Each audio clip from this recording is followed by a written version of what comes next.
कहीं से भी खोज सकता हूँ। विलियम कहता है, भाषण बहुत हो चुका, अब मैं तुमसे एक सौदा करना चाहता हूँ। विलियम एक ताली बजाता है और दूसरे द्वार से एक गदा लिए एक हट्टा कट्टा योद्धा हाजिर होता है। इस योद्धा का नाम जंगारू है। विलियम कहता है, नागराज, अगर तुम दोस्ती करोगे तो करोड़ों में खेलोगे और अगर दुश्मनी करोगे तो जंगारू के साथ मौत का खेल खेलोगे। जंगारू कहता है, अगर दोस्ती करना चाहते हो तो हाथ मिलाओ, वरना युद्ध के लिए तैयार हो जाओ। नागराज हाथ मिलाने से मना कर देता है और जंगारू अपनी गदा नीचे रखता है। नागराज भी लड़ाई के लिए तैयार हो जाता है। दूसरी ओर डॉन अपने काम में लगा हुआ था। वह देखता है कि सुरंग के पास काफी ज्यादा सुरक्षा है। तभी पास में ट्रक खड़ा देखकर डॉन को एक आइडिया आता है। वह ट्रक के पास जाकर उसे धकेल देता है। ट्रक चट्टानों के नीचे गिर जाता है और उसमें आग लग जाती है। गार्ड भागते हैं, अरे ट्रक गिर गया। वे ट्रक को देखने जाते हैं। इसी मौके का फायदा उठाकर डॉन उस सुरंग के अंदर घुस जाता है। वह देखता है कि यह टनल काफी गहरी है और उसे लगता है जैसे कोई रेल अंदर आ रही है। वह एक तरफ साइड हो जाता है और गुफा की दीवार से चिपक कर खड़ा हो जाता है। रेल के पास आते ही वह उसके एक डिब्बे पर चढ़ जाता है।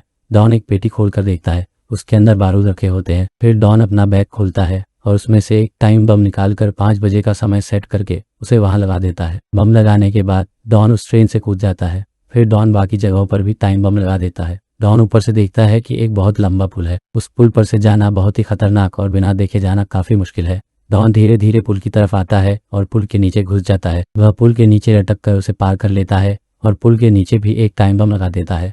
डॉन उसी तरह झूलता हुआ पुल के दूसरे छोर पर पहुंच जाता है। डॉन को देखकर वहां के 2 सिपाही उसे सैल्यूट करते हैं। डॉन समझ जाता है कि यह किसी बड़े ऑफिसर की वर्दी है। तभी डॉन एक जीप से जा रहे ड्राइवर से कहता है, मिस्टर, मेरी जीप खराब हो गई है, मुझे ब्लड रूम तक छोड़ दीजिए। वह ड्राइवर कहता है, हाँ सर, जरूर, आइए बैठिए।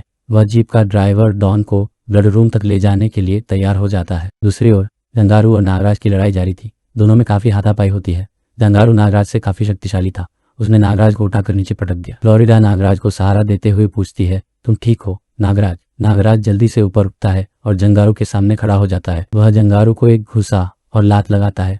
नागराज जंगारू को संभलने का मौका नहीं देते हुए एक पटकी देता है। जंगारू अपनी गदा के पास गिरता है और उसे गुस्सा आता है। वह अपनी गदा उठा लेता है और नागराज पर वार करता है। उसका वार इतना तेज होता है कि नागराज तो बच जाता है, लेकिन गदा से पूरी फर्श टूट जाती है। जहां जहां जंगारू गदा मारता है वहां से फर्श टूट जाती है। तभी जिस जगह से फर्श टूटी थी वहां से एक ऑक्टोपस निकलता है और फ्लोरिडा के पैर को पकड़ लेता है। नागराज अपने हाथों से सांप निकालता है और जंगारू की गदा को उन सांपों से पकड़ लेता है। नागराज आगे बढ़ता है और जंगारू की चोटी पकड़कर उसी के गले में बांध देता है। जंगारू नीचे गिरता है और वहीं उसकी मौत हो जाती है। नागराज फ्लोरिडा को बचाने के लिए आगे बढ़ता है।